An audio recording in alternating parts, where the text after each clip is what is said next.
ಆದ್ರೆ ಆ ಅದು ಮಾಡೋ ಕೆಲಸ ಇಲಿ ಹಿಡಿಯುವಂತದ್ದಾದ್ರೂ ಕೂಡ ಯಜಮಾನ ಅದು ಇಲಿ ಹಿಡಿಯತ್ತೆ ಅಂತ ಗೊತ್ತಾದಾಗ ಅದು ಇನ್ನೂ ಸಶಕ್ತವಾಗಿರ್ಲಿ ಅಂತ ಅದಕ್ಕೆ ಹಾಲು ಮೊಸರು ತುಪ್ಪ ಎಲ್ಲ ಜಾಸ್ತಿ ಹಾಕ್ತಾನೆ ತಿನ್ಲಿಕ್ಕೆ. ಅಂದ್ರೆ ಆ ಹಸುನೇ ಸಾಕ್ಬೇಕು ಅಂತಿಲ್ಲ ಹಾಲು ಮೊಸರು ಕುಡಿಲಿಕ್ಕೋಸ್ಕರ. ಬೇರೆ ಕೆಲಸನೂ ಮಾಡಿಯೂ ಕೂಡ ತನಗೆ ಬೇಕಾದ್ದನ್ನ ಅದು ದಕ್ಕಿಸಿಕೊಳ್ಳುತ್ತೆ. ಪಯಃ ಪಿಬತಿ ನಿತ್ಯಶಃ. ಅಂದ್ರೆ ಯಾವ್ದಾದ್ರೂ ಒಂದು ಪ್ರಾಮಾಣಿಕವಾಗಿ ನಮ್ಗೆ ಜವಾಬ್ದಾರಿ ಏನಿರುತ್ತೆ ಅದನ್ನ ಚೆನ್ನಾಗಿ ನಿರ್ವಹಿಸಿದ್ರೆ ಅದಕ್ಕೆ ಬೇಕಾದ ಉಳಿದದ್ದನ್ನ ಸಂಪಾದಿಸ್ಲಿಕ್ಕಾಗತ್ತೆ. ಇವತ್ತು ಅದು ದುಡ್ಡಿನ ರೂಪಕ್ಕೆ ಬಂದು ನಿಂತಿದೆ. ಅದರಿಂದಾಗಿ ಯಾರ್ ಬೇಕಾದ್ರೂ ಯಾವ್ದನ್ ಬೇಕಾದ್ರೂ ಕೊಂಡ್ಕೊಳ್ಬಹುದು ಅನ್ನುವ ಸ್ಥಿತಿ ಇವತ್ತು ಕಾಣತ್ತೆ. ಆದ್ರೆ ಅದು ಕೂಡ ಅವನ ವ್ಯವಸ್ಥೆಯೊಳಗೆ ಬರುತ್ತೆ ಅಂದ್ರೆ ಮಾತ್ರ ಅದು ಕೈಗೆ ಸಿಗುತ್ತೆ. ಇಲ್ಲ ಅಂದ್ರೆ ಅದು ಕೂಡ ಅವನನ್ನ ಆಟ ಆಡಿಸುತ್ತೆ. ಆದ್ರೆ ಉದ್ಯೋಗಕ್ಕಲು ಕರ್ತವ್ಯ ಆಯಾ ಜವಾಬ್ದಾರಿಗಳೇನಿವೆ ಅದನ್ನ ಚೆನ್ನಾಗಿ ನಿರ್ವಹಿಸಿ ಫಲಂ ಮಾರ್ಜಾರವದ್ ಭವೇತ್.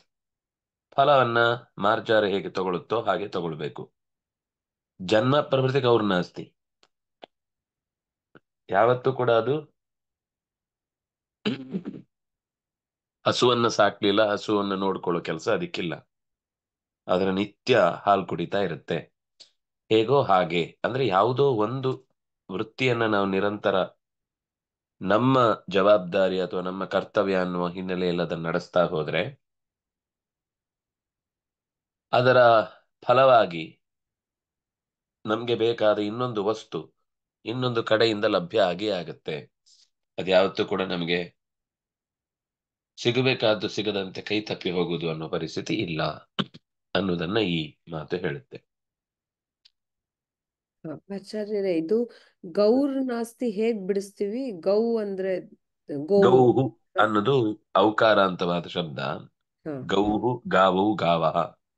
ಗೌಹು ನಾಸ್ತಿ ಗೌರ್ನಾಸ್ತಿ. ಆ ಓಕೆ. ವಿಸರ್ಗಕ್ಕೆ ಮತ್ತೆ ರೇಫ ಬರುತ್ತೆ. ಅದನ್ನ ರೇಫ ಅಂದ್ರೆ ರ ರ ಅನ್ನೋ ಅಕ್ಷರ ಬರುತ್ತೆ. ಅದರಿಂದಾಗಿ ಅದನ್ನ ಗೌರ್ನಾಸ್ತಿ ಅಂತ ರೇಫಾದೇಶ ವಿಸರ್ಗ ಸಂಧಿ ಅಂತ ಹೇಳ್ತೇವೆ. ಓಕೆ.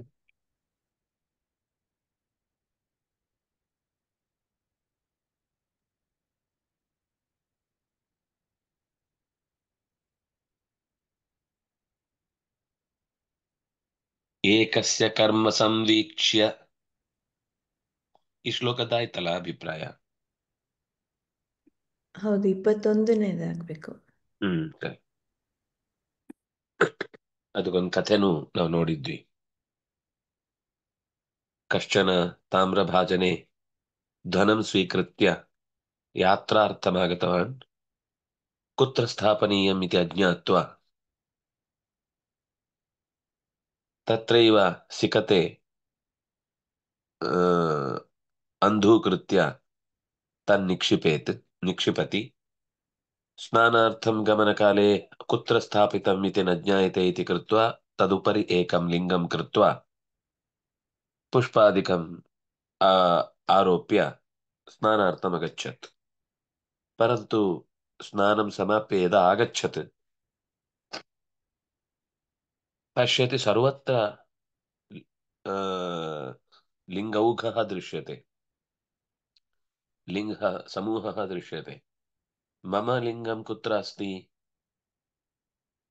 ಕುತ್ರ ಸ್ಥಾಪಿತವಾನ್ ಅಸ್ಮಿ, ಅಹಂ ಲಿಂಗಂ ಕುತ್ರ ಸ್ಥಾಪಿತವಾನ್ ಅಸ್ಮಿ ಇತ್ಯೇವ ಸಹ ಅಜ್ಞಾತ್ವಾ ನಷ್ಟಂ ಮೇ ತಾಮ್ರಭಾಜನಂ ಗತಾನುಗತಿಕೋ ಲೋಕಃ ನ ಲೋಕಃ ಪಾರಮಾರ್ಥಿಕಃ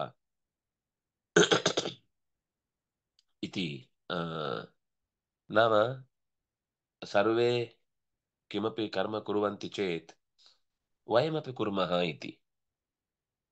करणीयं वा न वा, किं कारणं तत्र, किं वा प्रयोजनं भवेत् इत्यादि विषयान् न चिन्तयन्त्येव. सर्वे यथा कुर्वन्ति वयं तथैव कुर्मः इति सोऽपि नाम अन्येपि तथैव कृतवन्तः इति तस्य श्लोकस्य भावः आसीत्. ಕರೋತ್ಯನ್ಯೋಪಿ ಗರ್ಹಿತಂ ಗರ್ಹಿತಂ ಚೇದಪಿ ಕರೋತಿ ಏಕಃ ತಂ ದೃಷ್ಟ್ವಾ ಅಹಮಪಕರೋಮಿ ಇತಿ ಚಿಂತಯಂತಿ. ಗವಾದೀನಾಂ ಪಯೋನ್ಯೇದ್ಯುಃ ಸದ್ಯೋ ವಾ ಜಾಯತೆ ದಧಿ ಕ್ಷೀರೋದಧೇಸ್ತು ನಾದ್ಯಾಪಿ ಮಹತಾಂ ವಿಕೃತಿಃ ಕುತಃ.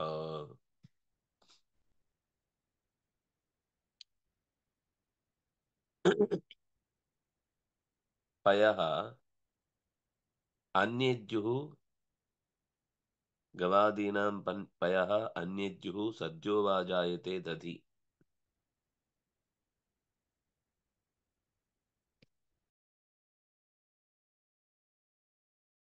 ಕ್ಷೀರೋದಧೇಸ್ತು ನಾದ್ಯಾಪಿ ಮಹತಾಂ ವಿಕೃತಿಃ ಕುತಃ. ಹಸುಗಳ ಹಾಲು ಮರುದಿವಸ, ಅನ್ಯೇದ್ಯುಹು ಅಂದ್ರೆ ಮರುದಿನ ಅಥವಾ ಸದ್ಯ ಹವ, ಕೆಲವೊಂದ್ಸರ್ತಿ ಅವತ್ತೇ ಹೆಪ್ಪು ಹಾಕಿದ್ರೆ, ಅಂದ್ರೆ ಈ ಹೊರಗಿನ ವಾತಾವರಣದಲ್ಲಿ ಶಾಖ ಜಾಸ್ತಿ ಇದ್ರೆ ಅಥವಾ ವೆದರ್ ತುಂಬಾ ಉಷ್ಣ ಕಾಲದ್ದಾಗಿದ್ರೆ ಸಂಜೆ ಹೊತ್ತಿಗೆನೆ ಮೊಸರಾಗುತ್ತೆ. ಸಾಮಾನ್ಯವಾಗಿ ಮರು ದಿವಸಕ್ಕಾಗತ್ತೆ, ಕೆಲವೊಂದ್ಸರ್ತಿ ಬೇಗನೂ ಆಗುತ್ತೆ. ಪಯಃ ಅನ್ಯೇದ್ಯುಹು ಸದ್ಯವ ಜಾಯತೆ ದಧಿ. ದಧಿ ಅಂದ್ರೆ ಮೊಸರು. ಹಾಲು ಮರು ದಿವಸಕ್ಕೆ ಮೊಸರಾಗುತ್ತೆ.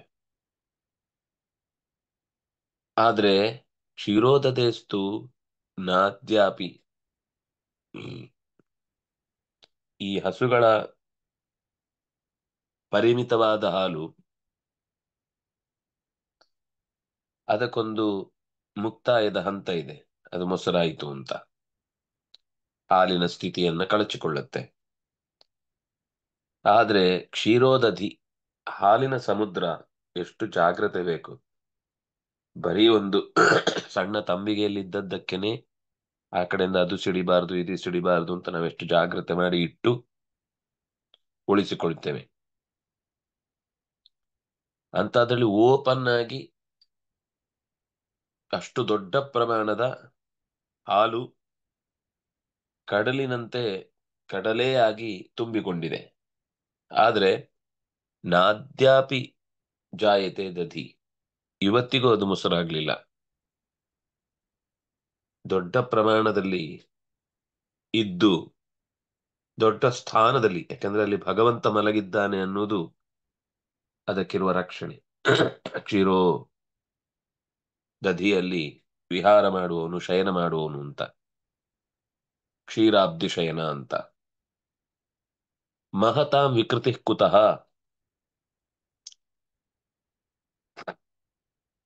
ದೊಡ್ಡವರಿಗೆ ವಿಕಾರ ಎಲ್ಲಿದೆ? ಸಣ್ಣ ಪುಟ್ಟವರಿಗೇನೆ ಸಾಮಾನ್ಯವಾಗಿ ತುಂಬಾ ಎಫೆಕ್ಟ್ ಆಗೋದು. ಯಾವುದೇ ತರಕಾರಿ ಜಾಸ್ತಿ ಆದ್ರೆ, ಅಥವಾ ಪೆಟ್ರೋಲ್ ಜಾಸ್ತಿ ಆದ್ರೆ, ಅಥವಾ ಇನ್ನೇನು ಮನೆ ಬಾಡಿಗೆ ಜಾಸ್ತಿ ಆದ್ರೆ ಪೆಟ್ಟು ಬೀಳುದು ಯಾರಿಗೆ ಅಂದ್ರೆ ಸಾಮಾನ್ಯರಿಗೆ. ದೊಡ್ಡವರಿಗೆ, ಅವ್ರಿಗೆ ಮನೆ ಈಗ್ಲೇ ಇರುತ್ತೆ, ಮನೆ ರೇಟ್ ಜಾಸ್ತಿ ಆದ್ರೂ ಗೊತ್ತಾಗಲ್ಲ, ಬಾಡಿಗೆ ಹೆಚ್ಚಾದ್ರೂ ಗೊತ್ತಾಗೋದಿಲ್ಲ.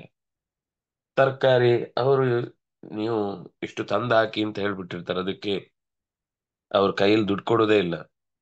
ಬ್ಯಾಂಕಿಂದ ಡೈರೆಕ್ಟ್ ಎಲ್ಲ ವ್ಯವಸ್ಥೆಗಳಿಗೂ ದುಡ್ಡು ಹೋಗ್ತಾ ಇರುತ್ತೆ ಬರ್ತಾ ಇರುತ್ತೆ ಅಂತ ಅವ್ರದ್ರ ಬಗ್ಗೆ ತಲೆನೇ ಕೆಡಿಸ್ಕೊಳ್ಳೋದಿಲ್ಲ. ಬೇಕು ಅನ್ನೋ ಪದಾರ್ಥಗಳು ಕೇಳೋ ಮುಂಚೆನೆ ಅಲ್ಲೇ ಇರುತ್ತೆ, ಅದನಿಗೆ ಅದೂ ಸಮಸ್ಯೆ ಇಲ್ಲ. ಅದನಿಗೆ ಮಹತಾಂ ವಿಕೃತಿ ಕುತಃ, ಗುಣವಂತಿಕೆಯಿಂದಾದ್ರೂ ಸರಿ ಧನವಂತಿಕೆಯಿಂದಾದ್ರೂ ಸರಿ. ಹೆಚ್ಚಿನ ಎತ್ತರದ ವ್ಯಕ್ತಿತ್ವ ಇರುವ ಮಂದಿಗೆ ಲೋಕದ ಸಣ್ಣ ಪುಟ್ಟ ಅವ್ಯವಸ್ಥೆಗಳು ಎಂದೂ ಕೂಡ ಬಾಧಿಸುವುದಿಲ್ಲ ಅನ್ನೋದನ್ನ ಈ ಪದ್ಯ ಅತ್ಯಂತ ಸುಂದರವಾಗಿ ನಿರೂಪಣೆ ಮಾಡಿದೆ. ಏಕಸ್ಯ, ಇಂದಿನ ಶಬ್ದದ ಅಂದ್ರೆ ಶ್ಲೋಕದ ಶಬ್ದಾರ್ಥಗಳನ್ನು ನೋಡ್ಬಿಡೋಣ. ಏಕಸ್ಯ ಷಷ್ಠಿ ವಿಭಕ್ತಿ ಏಕವಚನ, ಏಕಃ ಏಕೌ ಏಕೇ. ಇದು ಸರ್ವಾದೀನಿ ಸರ್ವನಾಮಾನಿ ಅಂತ ಸರ್ವಾದಿ ಶಬ್ದಗಳಲ್ಲಿ ಗಣದಲ್ಲಿ ಸೇರಿಕೊಂಡ ಶಬ್ದಗಳು ಅಂತ ಇದಕ್ಕೊಂದು ವಿಶೇಷ ಸ್ಥಾನ ಕೊಡ್ತಾರೆ. ನಾವು ರಾಮ ರಾಮು ರಾಮ ಅಂದ್ರೆ ಇದು ಸರ್ವ ಸರ್ವವು ಸರ್ವೇ ಅಂತ ಆಗುತ್ತೆ. ಅಷ್ಟೇ, ಕೆಲವು ಬದಲಾವಣೆ, ಮತ್ತೆಲ್ಲ ಸೇಮ್. ಅಂದ್ರೆ ಸರ್ವನಾಮ ಅಂದ್ರೆ ಪರ್ಟಿಕ್ಯುಲರ್ ಆಗಿ ಯಾವುದೋ ಒಂದಕ್ಕೆ ಮಾತ್ರ ಹೇಳಬಹುದಾದ ಶಬ್ದ ಅಲ್ಲ. ಒಂದು ಅಂತ ಎಲ್ಲೆಲ್ಲಿದೆಯೋ ಅಲ್ಲಿ ಎಲ್ಲಾ ಕಡೆಗೆ ಅನ್ವಯ ಆಗುವಂಥದ್ದು. ಈಗ ರಾಮ ಅನ್ನೋದು ಕೃಷ್ಣ ಅನ್ನುವಲ್ಲಿಗೆ ಅನ್ವಯ ಆಗಲ್ಲ, ಅದರ ವ್ಯಾಪ್ತಿ ಕಮ್ಮಿ ಆಗುತ್ತೆ. ರಾಮ ಅಂತಂದ್ರೆ ಕೆಲವು ಹೆಸರುಗಳಿಗೆ ಸೇರುತ್ತೆ. ಒಂದು ಪರಶುರಾಮ, ಒಂದು ಬಲರಾಮ, ಒಂದು ಶ್ರೀರಾಮ, ಕೋದಂಡರಾಮ, ಅಥವಾ ನಾವ್ ಯಾರಾದ್ರೂ ಹೆಸರಿಟ್ಕೊಂಡು. ಆದ್ರೆ ಏಕ ಅನ್ನೋದು 100 ಜನರು ಪ್ರತ್ಯೇಕವಾಗಿದ್ದಾಗ ಅಷ್ಟೂ ಜನಕ್ಕೆ ಆ ಶಬ್ದ ಒಪ್ಪಿಕೊಳ್ಳುತ್ತೆ. ಅದನ್ನ ಸರ್ವನಾಮ ಅಂತ ಕರೆಯುವುದು. ವಿಶ್ವ ಎಲ್ಲ ಅಂತ ಹೇಳ್ತಾರೆ. ವಿಶ್ವ ವಿಶ್ವೇ.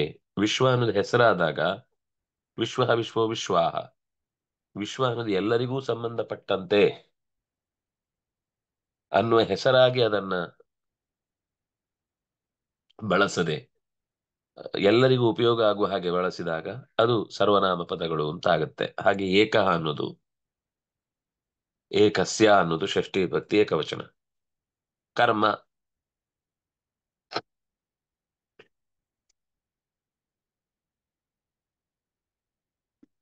ಕರ್ಮಣಿ ಕರ್ಮಾಣಿ, ಕರ್ಮಣಿ ಕರ್ಮಾಣಿ. ನಪುಂಸಕಲಿಂಗ ದ್ವಿತೀಯ. ಕರ್ಮವನ್ನು ಸಂವೀಕ್ಷ್ಯ, ಒಬ್ಬನ ಕರ್ಮವನ್ನು ಚೆನ್ನಾಗಿ ನೋಡಿ. ಕರ್ಮವನ್ನು, ಅದರಿಂದಾಗಿ ಅದು ದ್ವಿತೀಯ. ಕರ್ಮಂ ಅಂತ ಆಗುದಿಲ್ಲ. ಅದು ಯಾಕೆಂದ್ರೆ ನಪುಂಸಕಲಿಂಗದಲ್ಲಿ ಪ್ರಥಮ ವಿಭಕ್ತಿ ದ್ವಿತೀಯ ವಿಭಕ್ತಿ ಸಮಾನ ರೂಪಗಳಿರ್ತವೆ. ಸಂವೀಕ್ಷ್ಯ, ಚೆನ್ನಾಗಿ ನೋಡಿ. ಈಕ್ಷ ದರ್ಶನೆ ಲ್ಯಪ್ ಪ್ರತ್ಯಯ ಅಂತ ಮವ್ಯಂ. ಇಲ್ಲಿ ಗಮನಿಸಬೇಕಾದ್ದೇನು ಅಂದ್ರೆ ಸಂವೀಕ್ಷ್ಯ ಅನ್ನುವಲ್ಲಿ ಲೆಪ್ ಬರಬೇಕಾದ್ರೆ ಪೂರ್ವದಲ್ಲಿ ಒಂದು ಉಪಸರ್ಗ ಇದೆ. ಉಪಸರ್ಗ ಇಲ್ಲದೆ ಇದ್ರೆ ವೀಕ್ಷಿತ್ವ ಅಂತ ಆಗ್ತಿತ್ತು. ಉಪಸರ್ಗ ಬಂದದ್ರಿಂದ ಸಂವೀಕ್ಷ್ಯ ಅಂತ ಆಗುತ್ತೆ. ಎರಡಕ್ಕೂ ಅರ್ಥ ಒಂದೇ, ಅರ್ಥದಲ್ಲಿ ಏನು ವ್ಯತ್ಯಾಸ ಇಲ್ಲ. ಆದ್ರೆ ಪ್ರಯೋಗ ಆಗುವಾಗ ಕೆಲವು ಕಾರಣಗಳು ಬೇರೆ ಬೇರೆ ಇರ್ತವೆ. ಸಂವೀಕ್ಷ ಅನ್ನುವಲ್ಲಿ ಉಪಸರ್ಗ ಇದ್ದದ್ರಿಂದ ಲೆಪ್ಪ ಬಂತು. ಕರೋತ್ಯನ್ಯೋಪಿ ಗರ್ಹಿತಂ. ಕರೋತಿ ಅದು ಕ್ರಿಯೆಯನ್ನ ಹೇಳ್ತಾ ಇದೆ. ಕರೋತಿ ಅಂದ್ರೆ ಮಾಡುತ್ತಾನೆ.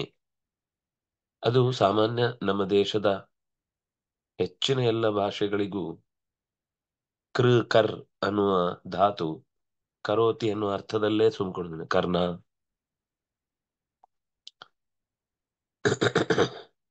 ಆದ್ರೆ ಇಲ್ಲಿ ಅದು ಲಟ್ಲಕಾರದ ರೂಪ. ಡುಕುರುಣ್ಯಕರಣೆ ಅಂತ ಧಾತು. ಲಟ್ ಪ್ರಥಮ, ಏಕ, ಕರೋತಿ. ಕರೋತಿ ಅನ್ಯಃ, ಕರೋತ್ಯನ್ಯಃ ಅಂತಾಗಿದೆ. ತಿ ಮತ್ತೆ ಆ. ಕರೋತಿ ಅನ್ನುವಲ್ಲಿ ತಿ, ಅನ್ಯ ಅನ್ನುವಲ್ಲಿ ಆ. ತಿ ಮತ್ತೆ ಆ ಸೇರುವಾಗ ತಿ ಕೊನೆಯಲ್ಲಿ ಈ ಇದೆ, ಅದರಿಂದ ಅದು ಎಣ್ ಸಂಧಿಯಾಗಿ ಕರೋತ್ಯನ್ಯೋಪಿ ಅಂತಾಗಿದೆ. ಅನ್ಯಃ ಪುಲ್ಲಿಂಗ ಪ್ರಥಮ ಏಕ, ಅನ್ಯಃ ಅಪಿ ಅನ್ಯೋಪಿ. ಇಲ್ಲೂ ಕೂಡ ಹಾಗೆ ವಿಸರ್ಗಕ್ಕೆ ಉಕಾರ ಬಂದು ಅನ್ಯೋ ಅಂತಾಗಿ ಆಮೇಲೆ ಅಪಿ ಅನ್ನುವಲ್ಲಿನ ಆಕಾರವನ್ನ ತನ್ನ ಒಡಲಲ್ಲಿ ಮಲಗಿಸಿ ಪೂರ್ವರೂಪ ಸಂಧಿ ಆಗುತ್ತೆ. ಅನ್ಯೋಪಿ. ನಾವು ಆ ಅನ್ನೋದು ಹೇಳೋದು ಕೇಳಿಸಲ್ಲ. ಅಲ್ಲಿ ಅವಗ್ರಹ ಚಿಹ್ನೆ ಹಾಕಿದ್ರೆ ಅಲ್ಲೊಂದು ಆ ಇದೆ ಅನ್ನೋದು ಗೊತ್ತಾಗುತ್ತೆ. ಇದು ಎ ಮತ್ತೆ ಓನ ಪರದಲ್ಲಿ ಇದ್ರೆ ಮಾತ್ರ ಪೂರ್ವರೂಪ ಆಗುತ್ತೆ. ಈ ಎಸ್ಸು ಚಿಹ್ನೆ, ಅವಗ್ರಹ ಚಿಹ್ನೆ ಅಂತ ಏನ್ ಕರಿತೇವೆ, ಇದು ಎ ಮತ್ತೆ ಓನ ಪರದಲ್ಲಿದ್ರೆ ಮಾತ್ರ ಪೂರ್ವರೂಪ. ಅಕಸ್ಮಾತ್ ಅದು ಕೆಲವೊಮ್ಮೆ ಆತ್ಮ ಅಂತರಾತ್ಮೇತಿ ಹರಿಹಿ ಅಥವಾ ಉದ್ಧರೇದಾತ್ಮನಾತ್ಮಾನಂ ಅವಸಾದಯೇತ್ ಅನ್ನುವಲ್ಲೆಲ್ಲ ಆತ್ಮ ಅನ್ನುವ ಶಬ್ದದ ಮೇಲೆ ಮತ್ತೆ ಆತ್ಮ ಅನ್ನುವ ಶಬ್ದ ಬಂದಾಗ ಆತ್ಮ ಅಂತ ಆಗುತ್ತೆ. ಆಗ ಎರಡು ಅವಗ್ರಹ ಚಿಹ್ನೆಗಳನ್ನಲ್ಲಿ ಹಾಕುವುದು ನೋಡ್ತೇವೆ. ಆತ್ಮಾಂತರಾತ್ಮ, ಆಗ ಅಲ್ಲಿ ಒಂದು ಹಾಕ್ತಾರೆ. ಯಾಕಂದ್ರೆ ಒಂದು ಆತ್ಮ ಅಲ್ಲಿ ಇದೆ, ಆತ್ಮ ಅನ್ನುವ ಅಕಾರ ಇದೆ. ಇನ್ನೊಂದು ಅಕಾರ ಅದು ಹೆಚ್ಚಿನದ್ದು ಬಂತು ಅನ್ನುವ ದೃಷ್ಟಿಯಿಂದ. ಹಾಗಾಗಿ ಆಕಾರ ಪದದ ಆಕಾರಾಕ್ಷರದ ನಂತರದಲ್ಲಿ ಎಸ್ಸಿದ್ರೆ ಅದು ಸವರ್ಣ ದೀರ್ಘ. ಏಕಾರ ಓಕಾರದ ಪರದಲ್ಲಿದ್ರೆ ಮಾತ್ರ ಪೂರ್ವರೂಪ. ಗರ್ಹಿತಂ ಅಪಿ ಅವ್ಯಯ ಗರ್ಹಿತಂ ಕ್ತ ಪ್ರತ್ಯಯಾಂತವಾದ ಶಬ್ದ ಕರ್ಮ ಅನ್ನೋದನ್ನ ಹೇಳಲಿಕ್ಕೆ ಬಂದ ಶಬ್ದದಿಂದಾಗಿ ಅದು ಕೂಡ ನಪುಂಸಕಲಿಂಗ ದ್ವಿತೀಯ ಏಕ ಗರ್ಹಿತಂ ಕರ್ಮ ಸಂವೀಕ್ಷ್ಯ ಅನ್ಯೋಪಿ ಕರೋತಿ.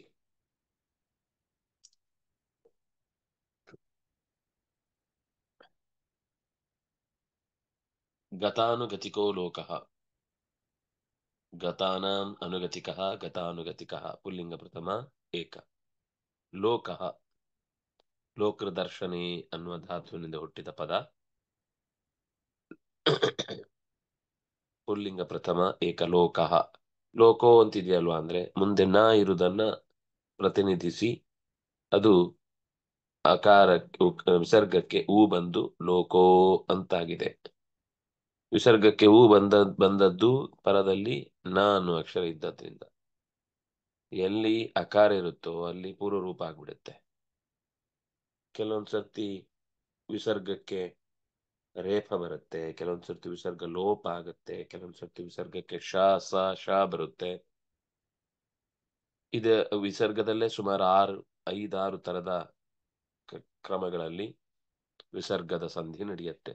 ಇಲ್ಲಂತೂ ಒಂದು ನಮಗೆ ಗೊತ್ತಾಯ್ತು, ಲೋಕೋ ನ ಲೋಕಃ ನ ಲೋಕೋ ನ ಉಕಾರಾದೇಶ ವಿಸರ್ಗ ಸಂಧಿ. ನ ಅವ್ಯಯ ಲೋಕಃ ಪುಲ್ಲಿಂಗ ಪ್ರಥಮ ಏಕ ಪಾರಮಾರ್ಥಿಕಃ ಇದು ಕೂಡ ಪುಲ್ಲಿಂಗ ಪ್ರಥಮ ಏಕ. ಗವಾದೀನಾಂ ಪಯಃ ಅನ್ಯೇದ್ಯುಃ ಗವಾದೀನಾಂ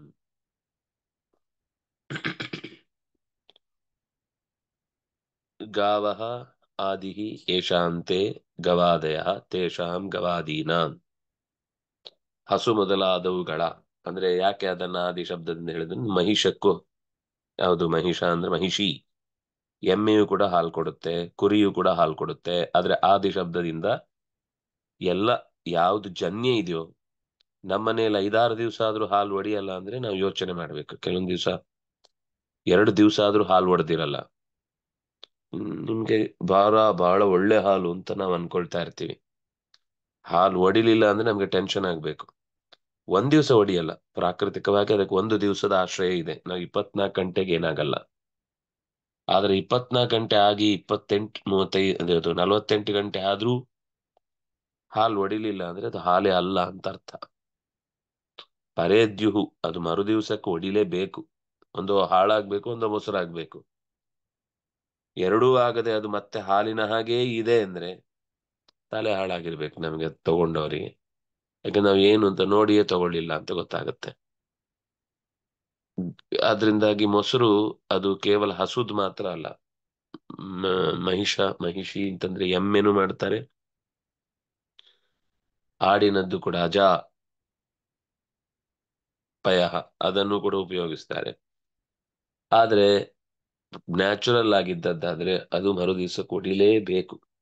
1 ದಿನಕ್ಕಿಂತ ಹೆಚ್ಚು ಅಂದ್ರೆ ಕೆಲವೊಮ್ಮೆ 36 ಗಂಟೆ ಇರ್ಬೋದು. ಅದಕ್ಕಿಂತ ಹೆಚ್ಚು ಇರುವ ಸಾಧ್ಯತೆ ಇಲ್ಲ.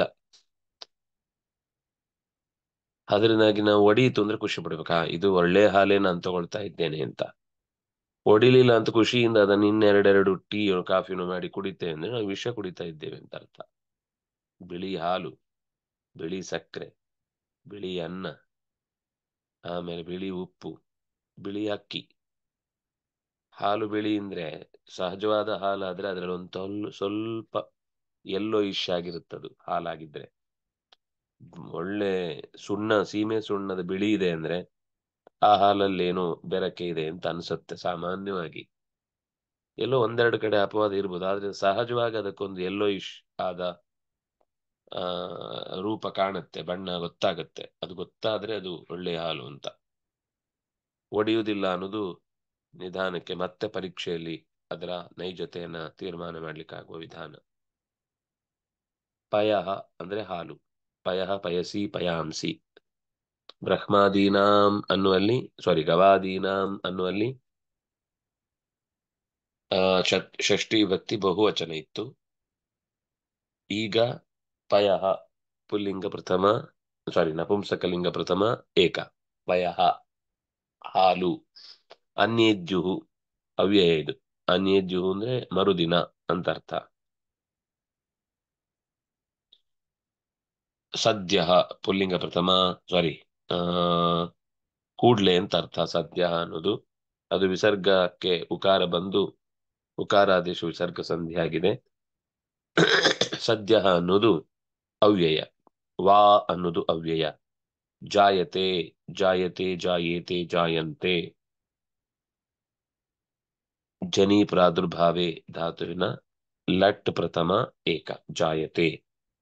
ದಧಿ, ದಧಿ ದಧಿನಿ ದಧೀನಿ ದಧಿನಿ ದಧೀನಿ ನಪುಂಸಕಲಿಂಗ ಶಬ್ದ. ಮೊಸರು ಹುಟ್ಟತ್ತೆ.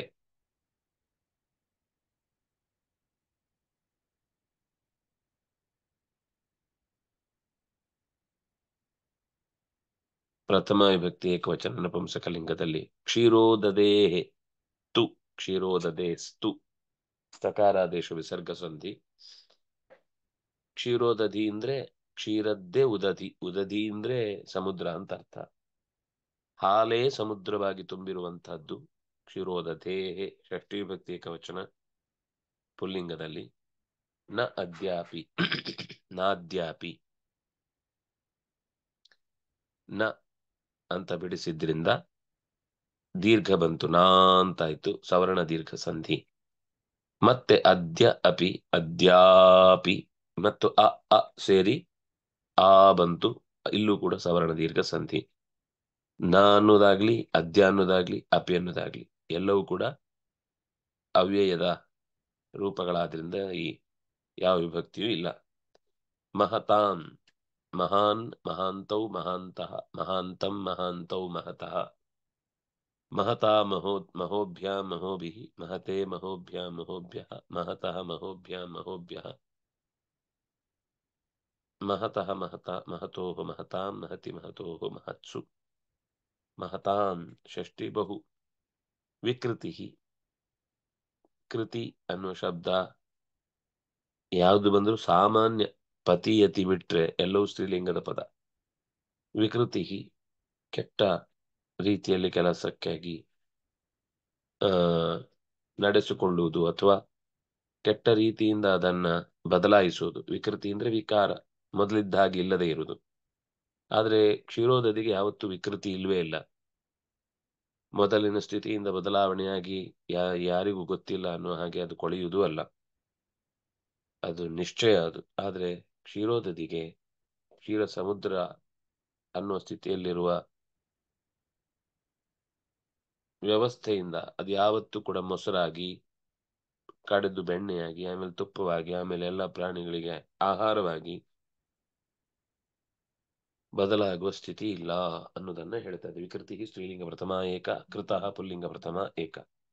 ಮಹತಾನ್, ಸಾರಿ ಕುತಃ, ಕೃತಃ ಅಂತಂದೆ ನಾನು.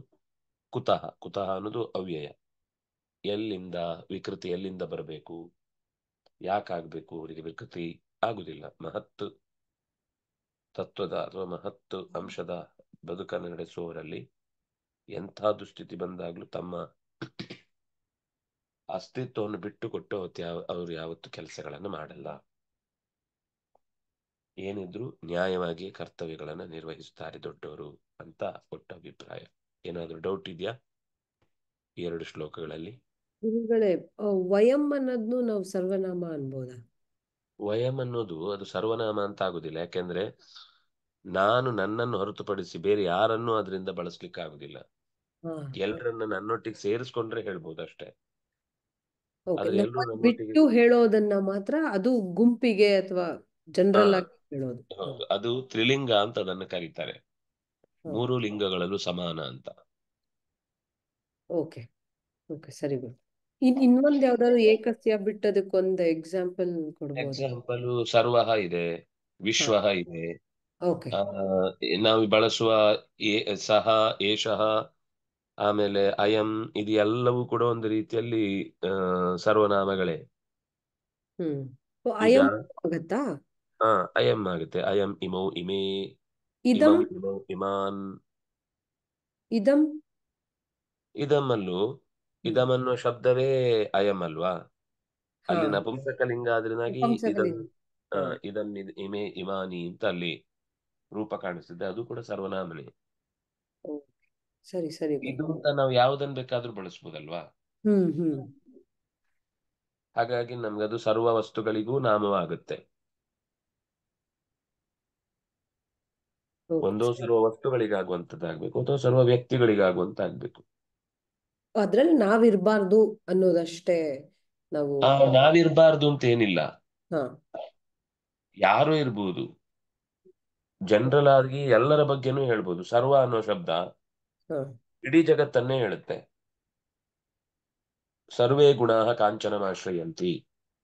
ಎಲ್ಲಾ ಗುಣಗಳು ಕೂಡ, ಅದು ನಮ್ದು ಸೇರುತ್ತೆ, ಇನ್ನೊಬ್ರದ್ದು ಸೇರುತ್ತೆ, ಮತ್ತೊಬ್ರದ್ದು ಸೇರುತ್ತೆ. ಎಲ್ಲಾ ಗುಣಗಳು ಕೂಡ ಸಂಪತ್ತಿನ ಬೆನ್ನ ಹಿಂದೆಯಲ್ಲಿ ತೀರ್ಮಾನ ಆಗುತ್ತೆ. ಸಂಪತ್ತಿದ್ಯಾ ಅವನು ಗುಣವಂತ, ಸಂಪತ್ತಿದ್ಯಾ ಅವನು ಜ್ಞಾನವಂತ, ಸಂಪತ್ತಿದ್ಯಾ ಅವನು ಒಳ್ಳೆ ಆ ಸಜ್ಜನ, ಸಂಪತ್ತಿದ್ಯಾ ಅಂತ ಹೀಗೆ ಎಲ್ಲ ಗುಣಗಳು ಅಂದಾಗ ಎಲ್ಲವೂ ಸೇರುತ್ತೆ, ಯಾವುದನ್ನು ಬಿಡ್ಬೇಕಾಗಿಲ್ಲ. Okay okay. ಎಲ್ಲದೂನು ಅನ್ನೋ ತರ ಅಂದ್ರೆ. ಅದರ ಅರ್ಥ ಎಲ್ಲದ್ದು ಅಂತಾನೆ ಸರ್ವ ಅನ್ನೋ ಶಬ್ದಕ್ಕೆ. ಹಾಗಾಗಿ ಅಷ್ಟು ಅರ್ಥದಲ್ಲಿ ಅದು ಉಪಯೋಗ ಆಗುತ್ತೆ. ಸರಿ ಸರಿ ಗುರುಗಳೇ. ಹ್ಮ್. ಅಹಂ ಸರ್ವನಾಮ ಅಲ್ವಾ? ಅಹಂ ಅಹಂ ಅನ್ನೋದು ತ್ರಿಲಿಂಗಕವಾದ ಪದ. ಸರ್ವನಾಮ ಅಂದ್ರೆ ನನಗೆ ಸಂಬಂಧಪಡುತ್ತಷ್ಟೇ. ನಾನು ಹಾಗೆ ಎಲ್ಲರೂ ಹೇಳಿದ್ರೆ ಆಗುತ್ತೆ. ನಾನೇ ಈಗ ನಿಮ್ಗೆ ಅಹಂ ಅನ್ನುವ ಹಾಗಿಲ್ಲ, ಹಾ ತ್ವಂ ಅನ್ಬೇಕು. ಹ್ಮ್ ಅದು ಕೂಡ ನೀವು ಎದುರುಗಡೆ ಇದ್ದಾಗ ಮಾತ್ರ ಹೇಳ್ಬೋದು ನಾನು. ನೀವಿಲ್ದೇ ಇದ್ದಾಗ ನಿಮ್ಮನ್ ತ್ವಂ ಅಂತ ಮಾತಾಡಿಸ್ಲಿಕ್ಕೆ ಆಗುದೇ ಇಲ್ಲ. ಅಂದರೆ ನಾನು ಏನ್ ಅನ್ಕೋತಿದ್ದೀನಿ ಅಂದ್ರೆ ತ್ವಮ್ ಅನ್ನೋದು ಅಥವಾ ಅಹಂ ಅನ್ನೋದು ಯಾರು ಬೇಕಾದ್ರೆ ಹೇಳ್ಬೋದಲ್ವಾ ಅದನ್ನ? ಹೌದು, ಯಾರ್ ಬೇಕಾದ್ರೂ ಹೇಳ್ಬೋದು, ಆದ್ರೆ ಯಾರಿಗ್ ಬೇಕಾದ್ರೂ ಹೇಳಲಿಕ್ಕೆ ಆಗಲ್ಲಲ್ಲ. ಹಾ ಸರ್ವ ಹಾಗಲ್ಲ, ಯಾರಿಗ್ ಬೇಕಾದ್ರೂ ಹೇಳ್ಬೋದು. ಹ್ಮ್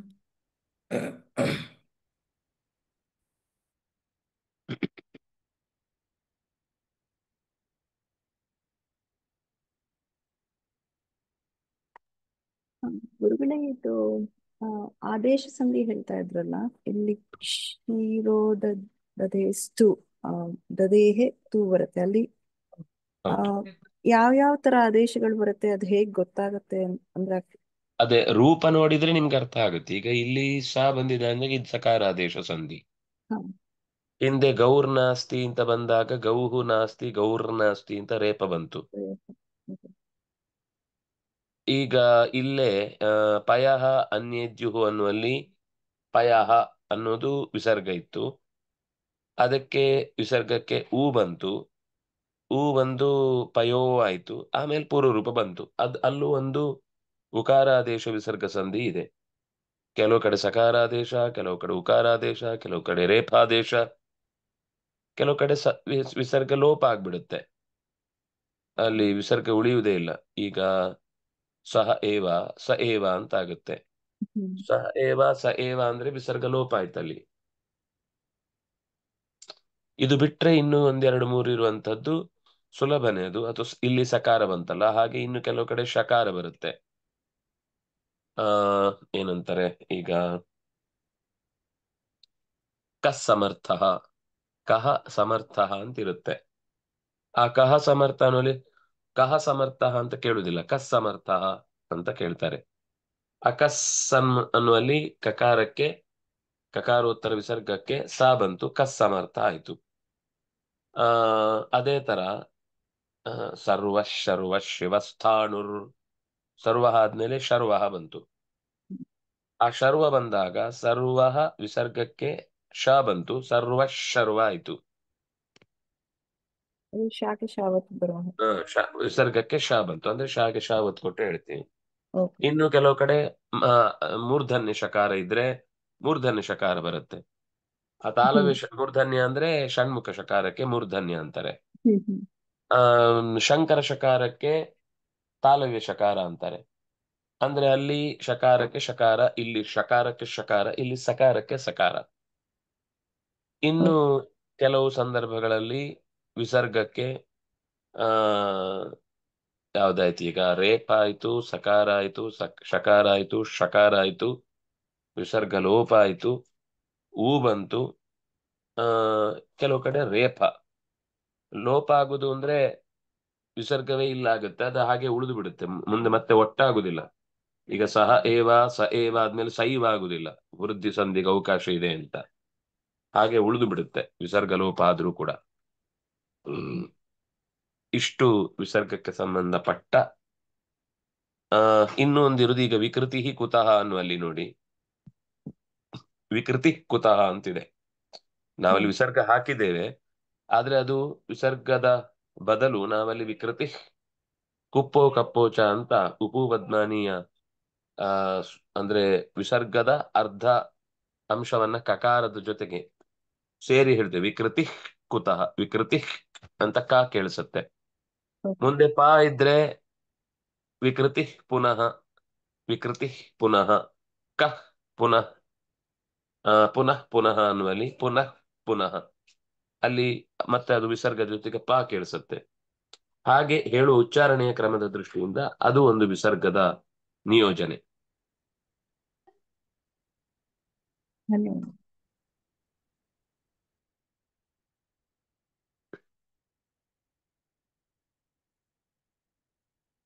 ಸರಿ. ಸಂಪದೋ ಮಹತಾಮೇವ ಮಹತಾಮೇವ ಚಾಪದಃ ವರ್ಧತೆ ಕ್ಷೀಯತೆ ಚಂದ್ರೋ ನತು ತಾರಾಗಣ ಕ್ವಚಿತ್. ಯಾರಾದ್ರೊಮ್ಮೆ ಓದಿ.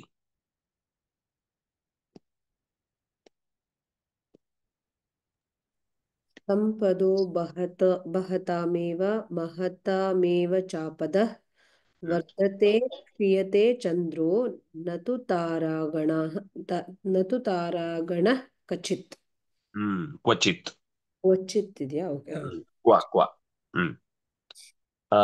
ಮೇಲಿದದು ಮೇಲೆ ಅದರ ತಲ್ಕಟ್ಟು ಹೋಗ್ಬಿಟ್ಟಿದೆ, ಅದು ಮಹತಾಮೇವ ಭಾ ಅಂತ ತರ ಕಾಣಿಸ್ತಾ ಇದೆ.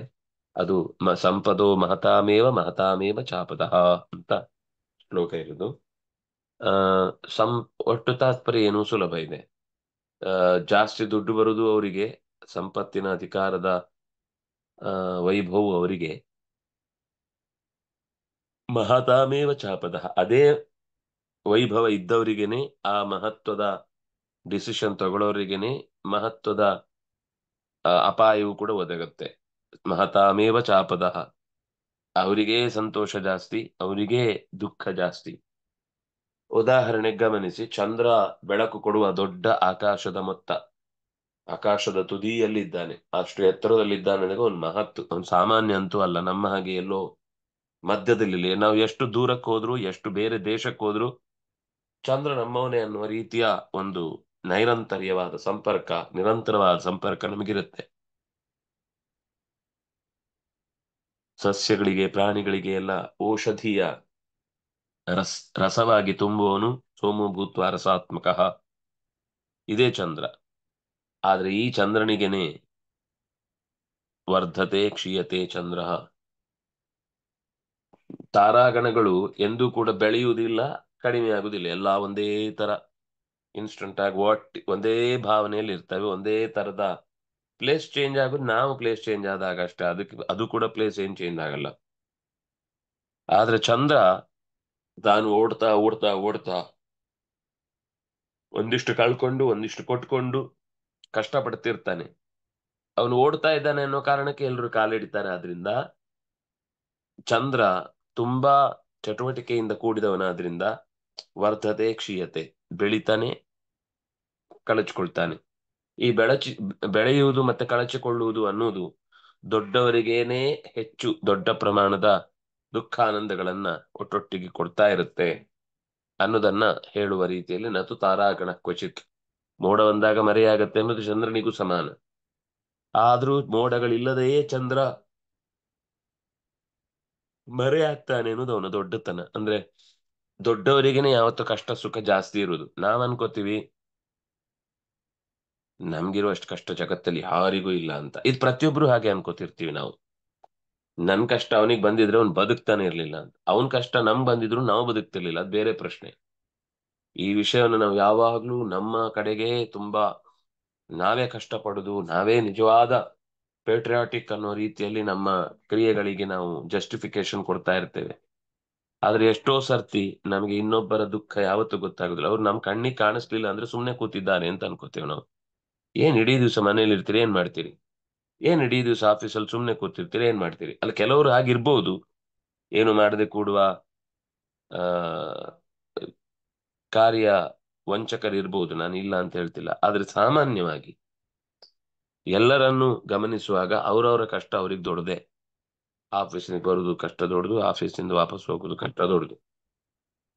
ಅಂದ್ರೆ ಈ ಕಷ್ಟಕ್ಕೆ ಚಂದ್ರ ಏನಾದ್ರೂ ಮರುಗಿ ಅಯ್ಯೋ ನನ್ನ ಹತ್ರ ಆಗಲ್ಲ ಅಂತ ಕೂತಿದ್ರೆ, ಹುಣ್ಣಿಮೆಗೆ ಅವನಿಗೋಸ್ಕರ ಕಾದು ಎಲ್ಲಾ ವ್ರತಗಳನ್ನು ಇಟ್ಕೊಳ್ತಿದ್ರ, ಚಂದ್ರನ ಈ ಉದಾತ್ತ ಗುಣದಿಂದಲೇನೆ ಬೇಕಾದಷ್ಟು ರೀತಿಯ ಬದಲಾವಣೆಗಳನ್ನ ತಂದ್ಕೊಳ್ಲಿಕ್ಕಾಗತ್ತೆ. ಚಂದ್ರನಂದ್ರಂತೂ ಇಂಥ ಪಾಠಕ್ಕೆ ನಮ್ಗೆ ಯಾವತ್ತಿಗೂ ಆ ಕೊರತೆ ಉಂಟಾಗಬಾರದು ಅನ್ನೋದನ್ನೇ ತುಂಬಾ ಚಂದ ಈ ಪದ್ಯ ನಿರೂಪಣೆ ಮಾಡಿದೆ. ಮಹತಾಮೇವಚ ಆಪದಃ, ದೊಡ್ಡವರಿಗೆ ಆಪತ್ತು ಬರುದು, ದೊಡ್ಡವರಿಗೆ ಸಂತೋಷ ಇರುವುದು. ದೊಡ್ಡವರಾದಂತಹ ಚಂದ್ರನಿಗೇನೆ, ದೊಡ್ಡ ಸ್ಥಾನದಲ್ಲಿ ಇರುವಂತವನಿಗೇನೆ ವರ್ಧತೆ ಕ್ಷೀಯತೆ ಚಂದ್ರ. ದಿನ ದಿನಕ್ಕೆ ಕಲೆಗಳೆಲ್ಲ ಕೊರತೆಯಾಗಿ ಬದುಕಿನಲ್ಲಿ ಅರ್ಥವೇ ಇಲ್ಲ ಅನ್ನುವ ಸ್ಥಿತಿಗೆ ಹೋದಾಗ ಚಂದ್ರನೇ ಬುದ್ಧಿಯನ್ನ ಸರಿಯಾದ ರೀತಿಯಲ್ಲಿ ಪ್ರಚೋದಿಸಿ ನನಗೆ ಉತ್ತಮವಾದ ಬದುಕನ್ನ ನೀಡುವವನಿದ್ದಾನೆ. ಹಾಗಾಗಿ ಚಂದ್ರ ಒಬ್ಬ ಒಳ್ಳೆ ಇನ್ಸ್ಪೈರ್ ಆಗುವ ವ್ಯಕ್ತಿ. ಒಟ್ಟು ಈ ಸಂದೇಶವನ್ನ ಕೊಡುವಾಗ ಏನು ಅಂತ ಅದರ ಹಿನ್ನೆಲೆಯನ್ನು ತಿಳ್ಕೊಳ್ಳದೆ ನಾವು ಒಂದೇ ಸರ್ತಿ ಒಂದು ವ್ಯಕ್ತಿಯ ಕಡೆಯಿಂದ ತಿಳಿಯಬಹುದಾದ ಪಾಠವನ್ನು ಕಳ್ಕೊಂಡ್ ಬಿಡ್ತೇವೆ ನಾವು. ಇದ್ದಕ್ಕಿದ್ದಾಗೆ ಅದನ್ನ ನಮ್ಗೆ ತಲೆಯಲ್ಲಿ ಏನ್ ತೋಚ್ತೋ ಅದರಿಂದಲೇನೆ ಅದನ್ನ ಅಳೆದು ಬಿಟ್ರೆ ಚಂದ್ರ ತಾನು ಬೆಳಿತಾನೆ, ಕೊನೆಗೆ ಕಳೆದು ಹೋಗ್ತಾನೆ. ಆದ್ರೆ ಮತ್ತೂ ಒಂದು ಪಾಠ, ಕ್ಷೀಯತೆ ವರ್ಧತೆ ಅಂತಿದ್ದ ಹಾಗೆ ವರ್ಧತೆ ಕ್ಷೀಯತೆ ಅನ್ನೋದು ಕೂಡ ಒಂದು, ಕ್ಷೀಯತೆ ವರ್ಧತೆ ಚೈವ ಒಂದು ರೀತಿ ಹೇಳಿದ್ರೆ, ವರ್ಧತೆ ಕ್ಷೀಯತೆ ಚೈವ. ಇವತ್ತು ಬೆಳಗ್ಗೆ ಚಂದ್ರ ಬಂದ, ಇವತ್ತಿನಿಂದ ಕಡಿಮೆ ಆಗ್ತಾ ಬಂತು, ಅಮಾವಾಸ್ಯೆಗೆ ಮತ್ತೆ ಮರೆಯಾಗ್ತಾನೆ. ಇದು ಜೀವನದ ನಿರಂತರವಾದ ಪ್ರಕ್ರಿಯೆ. ಇಡೀ ಪಕ್ಷದಲ್ಲಿ ಒಂದ್ ಸರ್ತಿ ಹೀಗೆ ಬೆಳೆಯುವುದು, ಇನ್ನೊಂದು ಪಕ್ಷದಲ್ಲಿ ಕಳಿಯುವುದು ಅಂತ ಎಷ್ಟೋ ವರ್ಷಗಳಿಂದ ಅವನಿಗೆ ಒಂದು ಪ್ರಾಕೃತಿಕ ಸಂಪತ್ತನ್ನು ಕೊಡಿಸುವುದಕ್ಕೋಸ್ಕರ ಅಥವಾ ಸಂಪತ್ತಿನ ಅನುಕೂಲತೆಯನ್ನು ಮಾಡಿಕೊಡೋದಕ್ಕೋಸ್ಕರ ಚಂದ್ರ ತನ್ನ ಕಾರ್ಯವನ್ನು ನಿರ್ವಹಿಸ್ತಾ ಇರ್ತಾನೆ. ಅವನಿಗೇನು ಸ್ವಂತ ಲಾಭ ಇಲ್ವೇ ಇಲ್ಲ, ಆದ್ರೆ ಅವನ ಚಲನೆಯಿಂದ ಎಷ್ಟೋ ಜನಕ್ಕೆ ಎಷ್ಟೋ ವಿಷಯಗಳು ಗೊತ್ತಾಗ್ತಾ ಹೋಗುತ್ತೆ. ಆದ್ರಿಂದ ಇಲ್ಲಿ ತಾರಾಗಣಗಳು ದೊಡ್ಡ ಪ್ರಮಾಣದ್ದದು, ಆದ್ರೆ ನಮ್ಗಾಗುವಾಗ ಅದು ಚಿಕ್ಕದೇ ಕಾಣೋದ್ರಿಂದ ಏನು ಬೆಳಕು ಬರಲಿಲ್ಲ ಅದರಿಂದ. ಆದ್ರಿಂದ ಅವುಗಳಿಗೆ ಏನು ಅಪಾಯವೂ ಬರಲಿಲ್ಲ. ಇವನೇ ಬಂದದ್ದಾದ್ಮೇಲೆ ಡಾಕ್ಟರ್ ಇವನನ್ನು ಕರೆದ್ರು. ಇದಕ್ಕಿಂತ ಮೇಲಿರುವ ನಕ್ಷತ್ರಗಳಿಗೆ ಶಿಕ್ಷೆ ಕೊಡುವ ಬುದ್ಧಿಯನ್ನ ಯಾವ್ದಾದ್ರೂ ತುಗ್ಲಕ್ಕೆ ಹೇಳ್ಬೋದಷ್ಟೇ ಬಿಟ್ರೆ ನೇರವಾಗಿರುವಂತ ಯಾವನು ಕೂಡ ಹೇಳಲಿಕ್ಕೆ ಸಾಧ್ಯ ಇಲ್ಲ ಅನ್ನುವಲ್ಲಿಗೆ ಇವತ್ತಿನ ಚಿಂತನೆಯನ್ನು ಮುಕ್ತಾಯ ಮಾಡೋಣ. ಮುಂದಿನ ತರಗತಿಯಲ್ಲಿ ಇಷ್ಟು ಶ್ಲೋಕಗಳದ್ದು ಪದಾರ್ಥವೊಂದನ್ನು ಬರ್ಕೊಂಡ್ ಬನ್ನಿ. ಈಗ ನಿನ್ನೆ 2 ಆಗಿದ್ದು, ಮೊನ್ನೆ 1 ಆಗಿದ್ದು ಸೇರಿ ಈ ಶ್ಲೋಕದ ತನಕ ಎಷ್ಟು ಸಾಧ್ಯವೋ ಅಷ್ಟು ಪದಾರ್ಥ ಚಿಂತನೆ. ಸಂಪದಃ ಸ್ತ್ರೀಲಿಂಗ ಪ್ರಥಮ ಬಹು, ಸಂಪದಃ ಸಂಪದೌ ಸಂಪದಾಃ. ಸಾಧ್ಯವಾದ್ರೆ ಟೈಮ್ ಆದಾಗ ಜಾಗ ಬಿಟ್ಟು 21 ಲೈನ್ಗಳನ್ನು ಬರೀರಿ. ಆದರೆ